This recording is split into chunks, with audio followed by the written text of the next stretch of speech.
69वें राष्ट्रीय फिल्म पुरस्कारों का ऐलान हो चुका है और सरदार उधम को 5 राष्ट्रीय फिल्म पुरस्कार से नवाजा गया है। इस वक्त मेरे साथ मौजूद हैं सरदार उधम जैसी बेहतरीन फिल्म बनाने वाले जाने माने डायरेक्टर सुजीत सरकार, जो मेरे भी एक फेवरेट डायरेक्टर है। आपने जो सरदार उधम बनाई थी बहुत ही बेहतरीन फिल्म थी, इसे मैंने देखा था और हिंदी सिनेमा में इसका एक अलग स्थान होना चाहिए, मुझे ऐसा लगता है। हम वो पहले शख्स हैं जिससे आप बात कर रहे हैं। राष्ट्रीय पुरस्कार का ऐलान होने के बाद पहली प्रतिक्रिया आपकी क्या है, हम जानना चाहेंगे। 5 नेशनल अवार्ड्स, ऐसा कम ही होता है, लोग एक नेशनल अवार्ड के लिए तरस जाते हैं। नहीं, मैं खुश हूँ बहुत। एंड सबसे पहले तो मैं ज्यूरी का धन्यवाद करना चाहता हूँ, आईएनबी मिनिस्ट्री, श्री अनुराग ठाकुर जी ने, ऑनरेबल अनुराग ठाकुर जी ने भी मुझे फ़ोन किया। And then I got calls from पूरे इंडस्ट्री से फ़ोन आए। सो खुश हूँ कि इस तरह का फिल्म ऐसे एक रिवोल्यूशनरी पे जब एक नेशनल लेवल पे एक रिकग्निशन मिलती है तो खुद भी एक हिम्मत आती है, एक करेज, एक तरह का इट्स रियली प्रेस्टिजियस। सो मुझे खुशी तो है, ये नेशनल अवार्ड है तो मतलब इसमें, और वो भी 5 अवार्ड्स मिले हैं, 5 अवार्ड्स सारे मेरे कोलैबोरेटर्स को मिले हैं। So I think I am very happy. मैं ये जानना चाहूंगा कि जब नेशनल अवार्ड्स का ऐलान गया था उस वक्त आप कहाँ थे और किसने आपको ये जानकारी दी कि 5 अवार्ड्स मिले हैं इस फिल्म को, इतने बड़े पुरस्कार मिले, इतने सम्मानीय पुरस्कार मिले हैं? मैं आपने जब ये अनाउंसमेंट हुआ था तो मैं मेरी एक आने वाली फिल्म के एक एक्टर हैं, मतलब जिनके साथ मैं शूट करने वाला हूँ, उनके साथ मैं ऐसे ही बैठ के जस्ट ऐसी बातचीत कर रहा था। अभिषेक बच्चन के साथ था मैं। सो हम लोग ऐसे ही चाय पी रहे थे। तो उसी वक्त ये खबर आया। तो और उसके बाद बस खबर आने लगा, सब फोन में बजने लगा, तो मुझे किसी ने आपको फोन करके जानकारी दी? जी, मुझे फोन करके जानकारी दी। और उसके बाद तो अभिषेक बच्चन ने क्या कहा? आपके साथ ही थे वो? नहीं, उन्होंने मुझे, ही hugged me and he was very happy. बहुत खुश थे वो। सो इमीडिएटली उन्होंने व्हाटएवर सेलिब्रेट करना था वहीं पे कर लिया। और जो भी वहाँ लोग थे बाकी सब ने सेलिब्रेट किया। सो उसके बाद मैंने सबसे पहले घर पे फ़ोन किया, मेरे घर में मैं वाइफ झूमा को, उनसे बात किया मैंने। और फिर मेरे टीम मेंबर से बात किया। और बस यही, अभी फ़ोन आ ही रहे हैं आपका, बीच में शायद बहुत सारे और फ़ोन आ रहे हैं जिनसे मुझे बात करना होगा। मैं समझ सकता हूँ, जब आप अपने दफ्तर में आए तो बहुत फोन आ रहे थे, आप लगातार बिजी थे। एक सवाल और मैं पूछना चाहूंगा आपसे, क्या ये सच है कि 21 साल पहले जब आप मुंबई आए थे बतौर फिल्म मेकर, ये आपकी ख्वाहिश थी कि आप सरदार उधम सिंह पर आप फिल्म बनाए? पहली फिल्म आप उन्हीं को लेकर बनाना चाहते थे, और लेकिन किसी वजह से वो नहीं बन पाई और तकरीबन 20 साल बाद वो आपका सपना साकार हुआ। इसके बारे में हम जानना चाहेंगे। बहुत कम लोगों को पता है कि पहली फिल्म के तौर पर आप सरदार उधम सिंह पर फिल्म बनाना चाहते थे। जी, मैं दिल्ली में था और थिएटर करता था, वहाँ पे फिल्म बनाने का सोचा था। तो जब मैं बॉम्बे में शिफ्ट हुआ था तो वही फिल्म को लेके आया था मैं। अच्छा। वही फिल्म मैं बनाना चाह रहा था, लेकिन ऑफ कोर्स आप समझ सकते हैं कि काफ़ी बड़ी फिल्म थी। ऐसे फिल्म को बैकिंग करना कोई ऐसे अनजाने डायरेक्टर को तो दिक्कत होता है। सो फिर मैंने उस फिल्म को मतलब रख दिया था। मैंने कहा ठीक है, इसको काम करता हूँ इस पे। अच्छा। सो सालों साल उस पे काम करता रहा। कभी कम मतलब आप इम्प्रोवाइज करते रहे? आपका स्क्रिप्ट थी तैयार लेकिन आप इम्प्रोवाइज करते रहे? जी, काफ़ी समय तक। एंड फिर जो मेरे राइटर दोस्त हैं, शुभेंदु भट्टाचार्य, जिन्होंने ये बेसिकली स्क्रिप्ट को, मेरे बहुत पुराने छोटे बचपन के स्कूल के दोस्त हैं, एंड रितेश शाह, हम काम करते रहे इस पे। तो आप कह सकते हैं कि ये 20 साल में शायद हम पर्सनली भी एक ग्रोथ हुआ है हम लोगों में, कहीं ना कहीं एक इवॉल्व हुआ है। कैसा है क्रांतिकारी होना चाहिए, उसके ऊपर भी एक समझ थोड़ी सी अलग हुई है। कभी पीरियड फिल्म मैंने किया नहीं था, ये पहला पीरियड फिल्म था जो 1919 और 1930 को ऑथेंटिकली जितना प्रेजेंट कर सकते। 100 साल पीछे जाना बहुत मुश्किल होता है एक फिल्म मेकर के लिए, उस इरा को क्रिएट करना पड़ता है। जी, और मेरे सामने एक ही फिल्म था जिसका मतलब आप कह सकते हैं जिसको मैंने जिससे इंस्पिरेशन लिया था वो था film Gandhi by Richard Attenborough, जो 1982 में फिल्म आई थी, आई 80 के दशक में। हाँ 82 में ये फिल्म आई थी।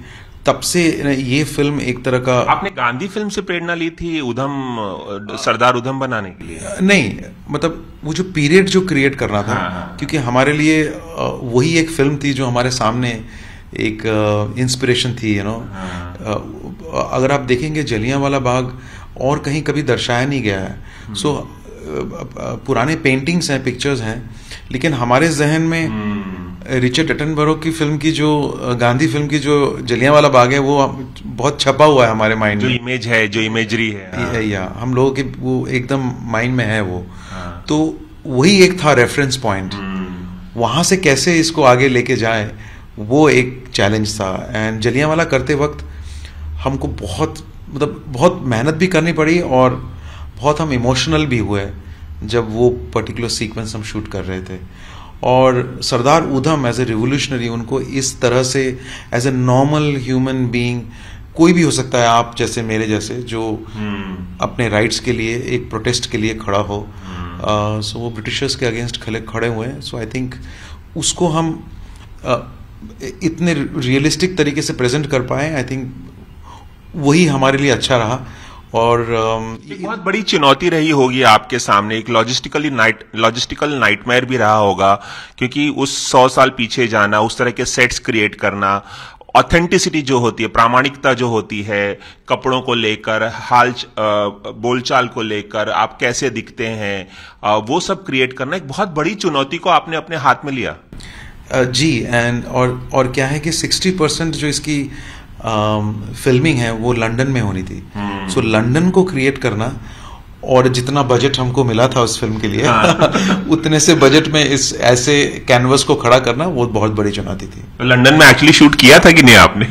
नहीं, हम लोगों ने लंदन में नहीं शूट किया। अच्छा, चीट शूट बोल सकते हैं। जी, हमने और कहीं क्रिएट किया। हाँ, तो हम समझ सकते हैं कि बजट कंस्ट्रेंट भी होते हैं।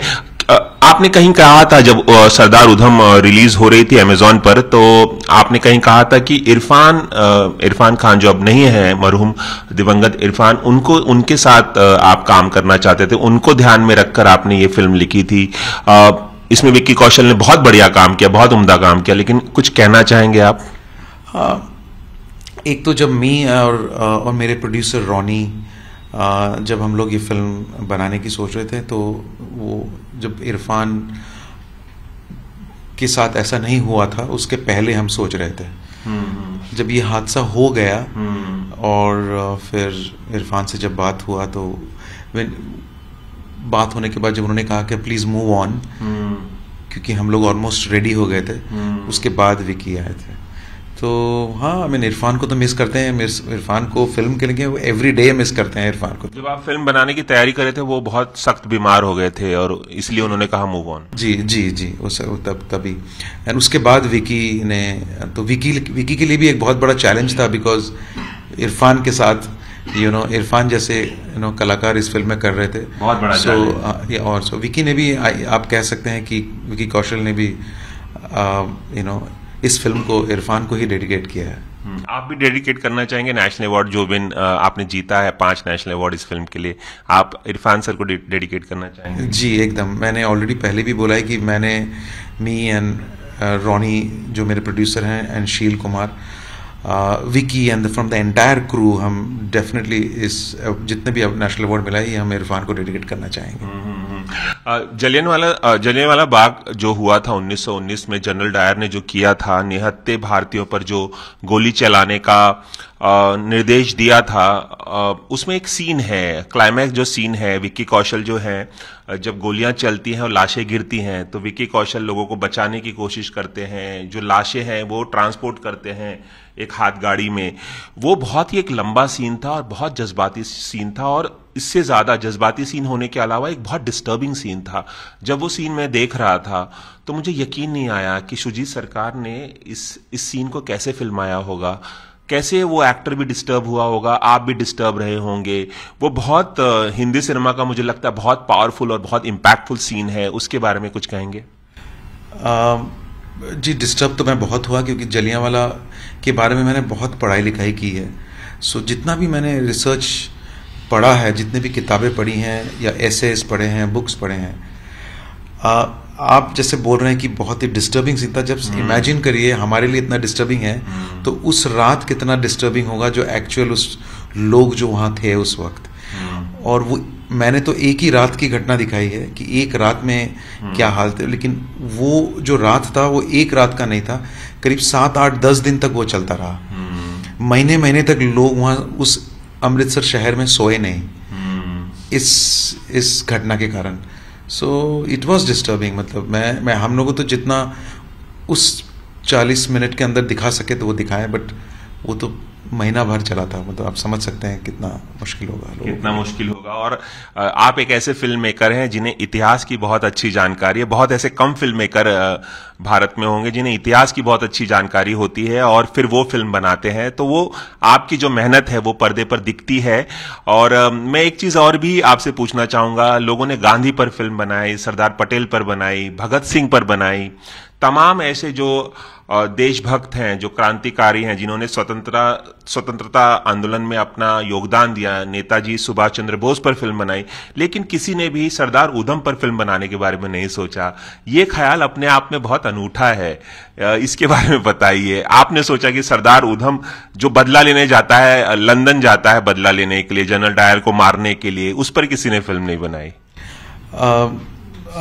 मैं ये कहूँगा कि सरदार उधम पंजाब शहर, पंजाब स्टेट के बाहर बहुत कम लोग जानते हैं उनके बारे में। जब मैं फिल्म बना भी रहा था तब भी बहुत कम लोग जानते थे सरदार उधम कौन था। स्पेशली कुछ लोगों को जिनको हिस्ट्री में इंटरेस्ट है या प्री इंडिपेंडेंस मूवमेंट में इंटरेस्ट है, वो लोग जानते थे उसके बारे में। सो इनकी जानकारी इवन हमारे हिस्ट्री बुक्स में भी ज़्यादा नहीं है। सो इनके बारे में भी लोग नहीं जानते थे। थोड़ा सा जानते थे जब जेल में वो पकड़े गए, जब उन्होंने वो असैसिनेशन का घटना हुई, उसके बाद ही लोग इनको जानने लगे। सो तो आई थिंक इस ऐसे अननोन रिवोल्यूशनरी ऐसे एक नहीं है। मैं ये कहूँगा कि बहुत ऐसे अननोन रिवोल्यूशनरीज हैं हमारे इंडिपेंडेंस मूवमेंट के लिए। सो बट सरदार उधम मेरे को बहुत ज़्यादा इम्पैक्ट किया, बिकॉज शायद उन्होंने जलियांवाला बाग का वो मंजर देखा होगा, और भगत सिंह को वो अपने बड़े भाई मानते थे। एंड हमारे गुरु हैं भगत सिंह, हम सब उनको गुरु मानते हैं। सो आई थिंक इन सब चीज़ों से इंस्पायर होकर मुझे लगा कि सरदार उधम पे फिल्म बननी चाहिए। एक और सवाल जाते जाते, अगर सरदार उधम पे तो आपने फिल्म बना ली और बहुत मशहूर भी हुई, नेशनल अवार्ड भी मिल गया, एक और क्रांतिकारी जिस पर आप फिल्म बनाना चाहेंगे, या एक ऐसा देशभक्त नेता अगर इतिहास में जाना चाहेंगे, या कोई ऐसा मोमेंट, ऐतिहासिक पल, या कोई हिस्टोरिकल फिल्म बनाना चाहेंगे हिस्ट्री पर बेस्ड, तो वो कौन होगा? जाते जाते ये भी बता दीजिए हमारे दर्शकों को। मतलब मैं कभी बना पाऊंगा कि नहीं पता नहीं, बट लेकिन मुझे लगता है गुरु रविंद्रनाथ टैगोर के ऊपर जरूर फिल्म बननी चाहिए। अच्छा, उन पर फिल्म बननी चाहिए। आप उस पर काम कर रहे हैं? नहीं, मैं कर नहीं रहा हूँ, बट मुझे लगता है कि वो ऐसे एक शख्स हैं जिनके ऊपर फिल्म बननी चाहिए। नोबेल पुरस्कार विजेता रविंद्रनाथ टैगोर पर फिल्म बननी चाहिए, ऐसा कहना है। और उनकी आंखों में देख सकते हैं आप कि एक दिन जरूर वो रविंद्रनाथ टैगोर पर भी फिल्म बनाएंगे, और इसके लिए बहुत बहुत शुभकामनाएं। बस मैं जाते जाते ये भी पूछना चाहूंगा कि बेस्ट प्रोडक्शन डिजाइन के लिए भी अवार्ड मिला है, कॉस्ट्यूम डिजाइनर का अवार्ड भी मिला है, कैमरा वर्क के लिए भी मिला है, री रिकॉर्डिंग, फाइनल मिक्सिंग के लिए भी मिला है, प्रोड्यूसर और डायरेक्टर के लिए तो मिला ही है। इनसे बात हुई, क्या क्या कहना है इन सब का? इन सभी को अवार्ड मिला है, नेशनल अवार्ड मिला है। सबसे अभी तक बात नहीं हो पाया क्योंकि सब कुछ इतना जल्दी जल्दी हो रहा है। जब से अनाउंसमेंट हुआ है 2 लोगों से ज़रूर बात हुआ है, बाकी लोगों को मैं इस इंटरव्यू के बाद सबसे बात करूंगा, पूरे क्रू से बात करूंगा एक्चुअली, मैं पूरे सब क्रू को। और मेरे जो दोस्त एंड प्रोड्यूसर हैं रॉनी लाहिरी, वो इस वक्त यूएस में हैं। हाँ। अभी सो रहे होंगे, अभी उठेंगे, उठते ही मैं उनको ये सरप्राइज न्यूज़ देने वाला हूँ। अच्छा, अभी तक उनको नहीं पता है। एबीपी न्यूज़ से खास बातचीत करने के लिए बहुत बहुत शुक्रिया। तो ये थे हमारे साथ पीकू, विकी डोनर, यहाँ तमाम तरह की फिल्में बनाने वाले निर्देशक सुजीत सरकार, जिनकी लेटेस्ट फिल्म सरदार उधम को 5 नेशनल अवार्ड से नवाजा गया और एबीपी न्यूज से उन्होंने खास बातचीत की और बताया कि कैसे ये पहली वो फिल्म थी जिसे वो बनाना चाहते थे 21 साल पहले, लेकिन किन्हीं वजह से वो बना नहीं पाए और ये इस अवार्ड को उन्होंने इरफान खान को डेडिकेट किया है, जिसे पहले उन्होंने सरदार उधम के रोल के लिए चुना था, लेकिन वो बीमारी की वजह से नहीं कर पाए थे। कैमरामैन विजय देसाई के साथ Ravi Jain, ABP news, Mumbai. ABP Majha, उघडा डोळे बघा नीट।